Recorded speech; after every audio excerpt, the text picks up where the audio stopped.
Welcome to the Interstellar Oceans Project. Join me as I give you the power of the ocean to you. Alright, so if you want your tank to look like mine, make sure you get this salt. Alright, so we're going to Petco and we're going to finally start that tank. We're going to get the black sand.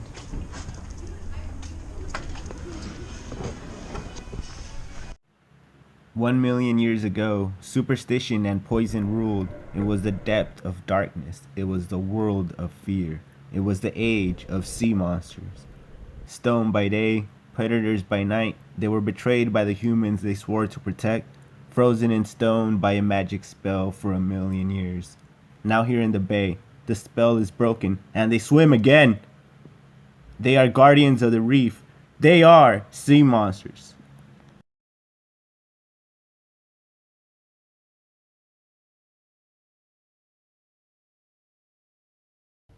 In this particular project, I'm going to set up a 30-gallon tank. It's also about 113 liters.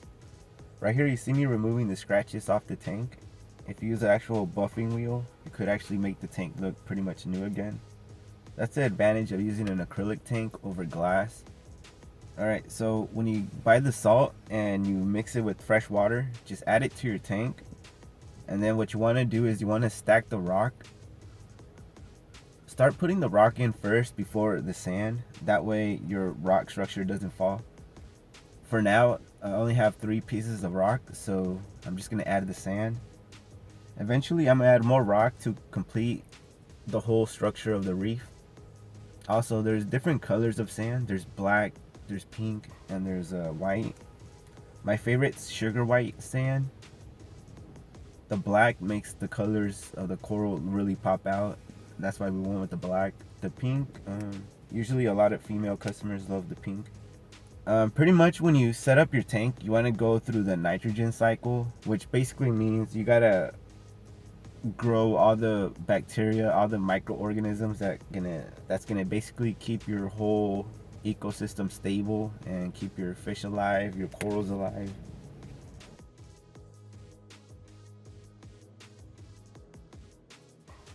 Alright, so we're going to do the plumbing of the aquarium. This tank is pre-drilled and it has a hole on the top left corner. We're going to do everything out of PVC pipe, but eventually you're going to see me change out the return and put a hard clear tubing. That way you don't see it inside the aquarium. So here's how the tank looks like all finished up. Everything drains into this little 10-gallon reservoir. The original idea is to run a skimmer with a bare bottom tank. So here's the rest of the rock that we're going to add to the tank. It's been about 2 weeks and it's all cleared up. So we're doing a water change to make sure the water chemistry is correct. So when we add our fish and coral, everything's good to go. This is going to be the only water change you see us do in the video.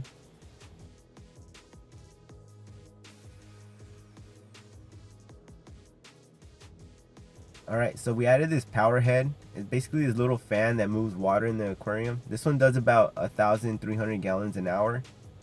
So here's a metal halide that we're going to add when we add our fish and coral. But make sure you check out the website for future updates. Alright, so here's how the tank looks like before we add our fish and coral. And here's how the tank looks when we added the aquascape and you don't see the hard clear white PVC pipe in the aquarium. A lot of aquascape is actually an illusion. Make sure that the tank looks really good without any fish and coral. As you see, the rock makes this tank look a lot bigger than what it really is.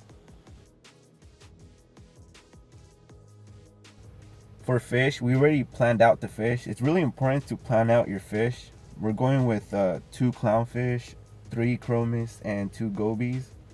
They give me this crushed coral, the macroalgae, and the sock, the filter sock. Another thing they gave me were a few starter corals.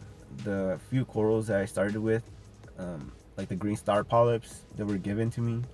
So I know a lot of people get discouraged in the hobby, mostly because it's really expensive if you don't know what you're doing. Alright, so this tank is actually being set up for a customer. The customer has 0 experience in the hobby in both fresh and salt water. So really there's no excuse to not start or not even have a saltwater tank if you really want one. And as a disclaimer, I don't clean this tank or anything. I'm only called to drop off coral. Pretty much anyone can do it if you know how to mix the salt and water together. Pretty much you could be successful. Even if you want to convert your freshwater tank into salt water, like I said, just get the salt and mix it with your fresh water, and you can use the same setup. And like I said, there's coral that don't even need light. As a matter of fact, they die with light. So there's pretty much a coral and a fish for everybody, and fish for pretty much any tank size. But here's the first coral that we bought. It's a little acan. It's the little starter coral that we actually bought. And here's a little toadstool that we're gonna add to the aquarium. It's a long polyp green leather toadstool. So here's the Duncans that we added. We start everything at the bottom. As you see, they're not opening up because the metal halide is really strong compared to the low dim LED lights where they came from. As you see, all the coral and everything, they're all happy because the water chemistry is right and we don't have to really worry about that. And like I said, I don't take care of this tank, only the customer does, as you saw him do the water change. Also, for dosing, we're not dosing anything into an aquarium. The salt, basically everything's already calculated in there. Do not dose any calcium, potassium, or magnesium in the water. We're gonna do water changes every 10 days, so you got to make sure you're on top of your water changes. And when the water evaporates, you want to add fresh clean water, and you want to add a little bit of either sodium carbonate or some kind of hydroxide, either sodium or calcium hydroxide. Don't just add clean fresh water to your tank because it's too acidic and you're basically throwing acid to your aquarium, just as a heads up. And also, you just want to keep track of the pH of the water, okay? That's the most important thing. If you see your pH drop, just either add a calcium carbonate or a hydroxide. I recommend to use carbonate or borate buffers. There's different types of buffers in the water or in the market that you could use for your water. Also, if you use hydroxide or basically any chemical that I mentioned in both coral dips and carbonates and hydroxides, as a disclaimer, always wear eye protection, okay? I have to tell you that. In this video, you don't see me working with any salts or anything, so for the purpose, because I didn't have glasses, so you're not going to see me working with any chemicals in this video, but I'm just letting you know. I could show you guys how to use hydroxide and carbonate. They're used differently. Hydroxide is a strong base and carbonate is a buffer, okay? They work totally different.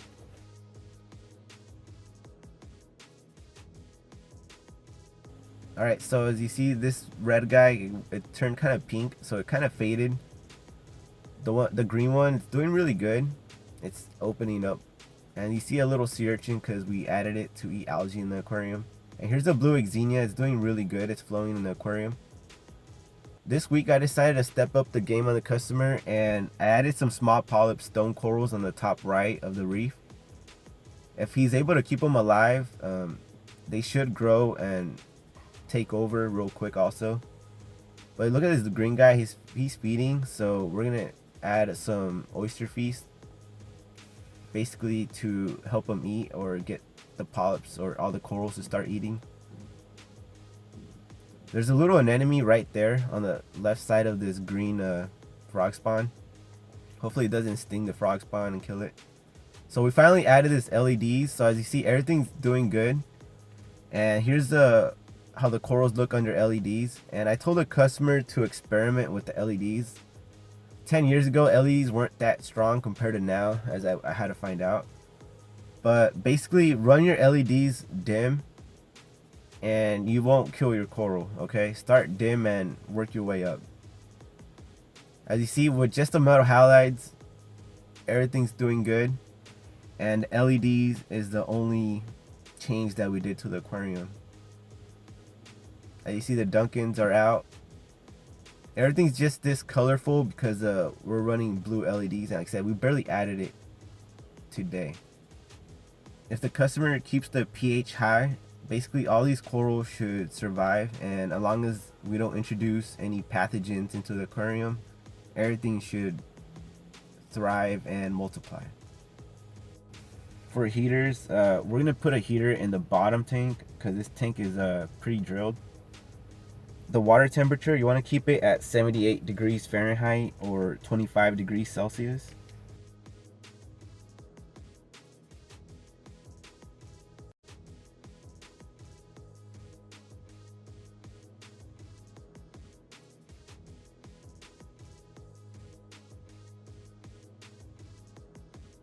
This guy, I might end up moving him. The red one, I kind of like it where it's at. It's starting to come out and color up a little bit more. This green Monty cap, I really hope it grows and it multiplies. We're moving corals around to see where they kind of like their placement before we epoxy or glue them to their final spots.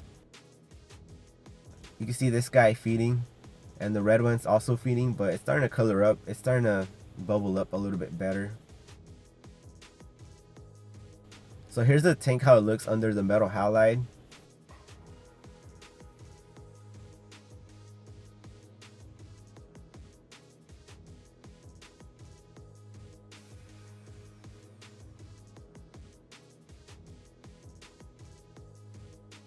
So here's the Xenia, the pom-pom Xenia. It's showing signs that it's stressed out, so I'm pretty sure it's because the light, it's too strong where it's at, and I told the customer to experiment, so I'm pretty sure he is.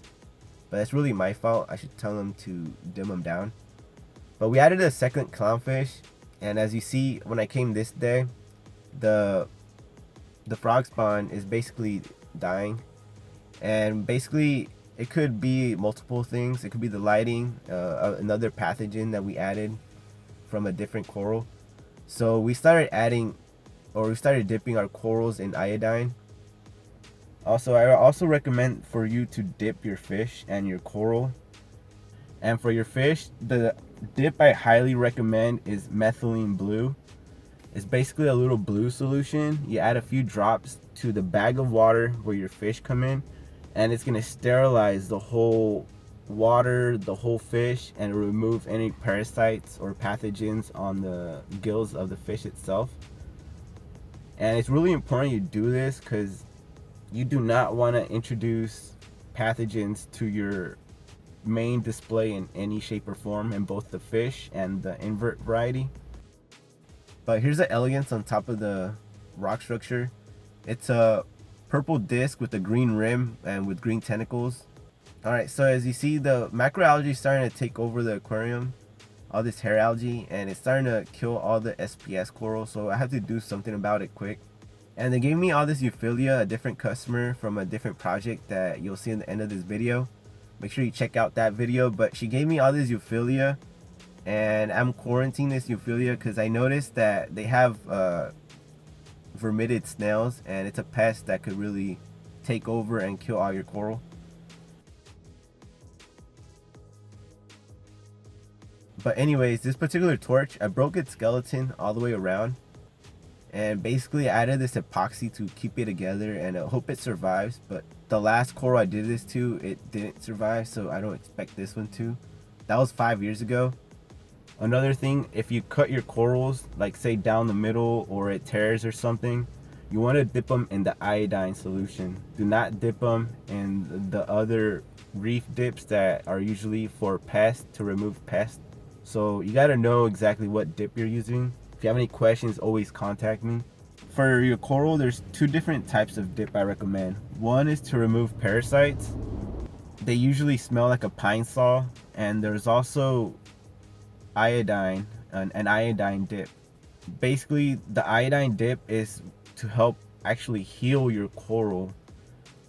It doesn't really irritate parasites off, but it will disinfect your coral. But if you're doing aquaculture and you want to quarantine your Pacific white shrimp or your tiger shrimp, please contact me. That's a whole different thing.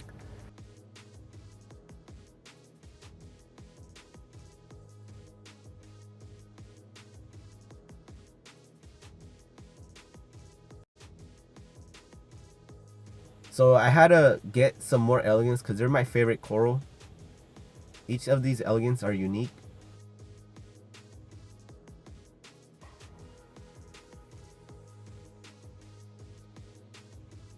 So I finally epoxied a lot of the coral and they're in their final positions. As you see, I cut up the skeletons of these coral and basically I put them on the rock structure.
Alright, so if you look at the skimmer, this is the little K1 nano Icecap skimmer.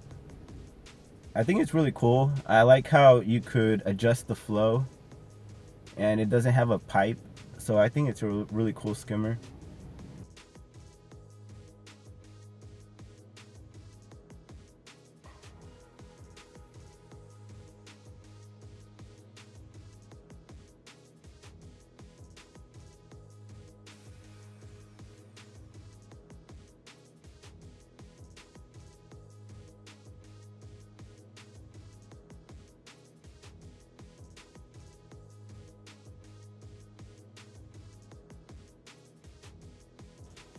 So here are my elegants. Like I said, they're all unique and they're very beautiful. And they're all blue tip elegants, so or purple tip elegants.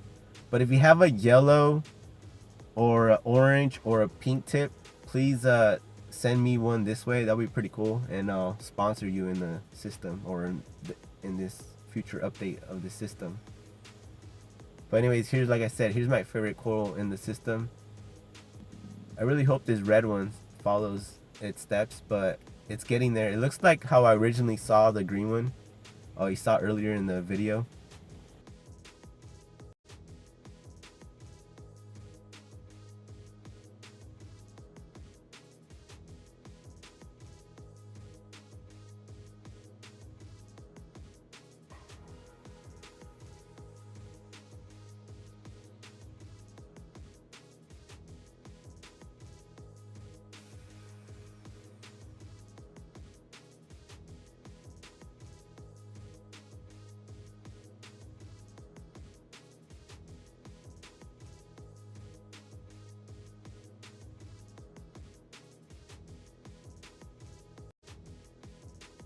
There's a bacterial infection of the euphilia. I lost all the euphilia, but I managed it with the iodine dip.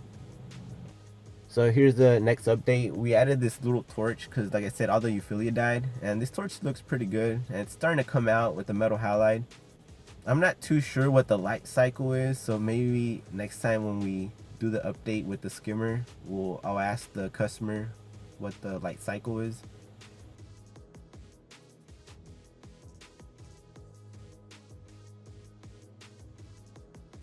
Look at this. That's about a week's worth of the skimmer. A lot of people lie to you and be like, oh, I just cleaned it and it's been like 10 minutes. No, it's been about a week.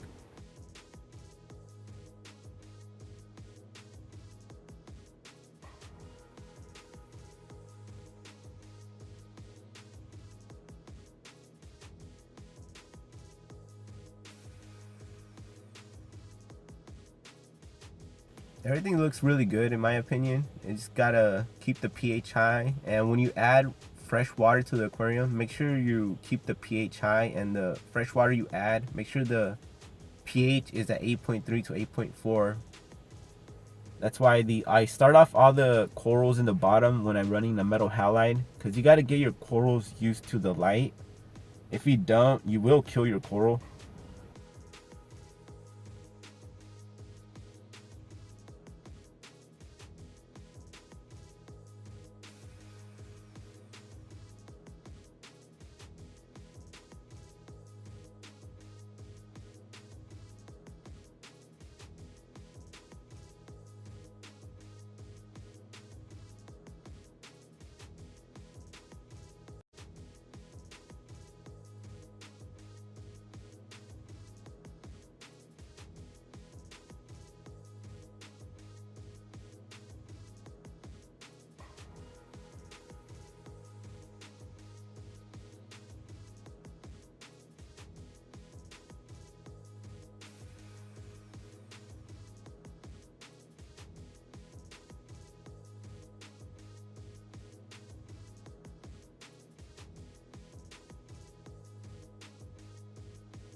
So let me show you a few of the products that we're using.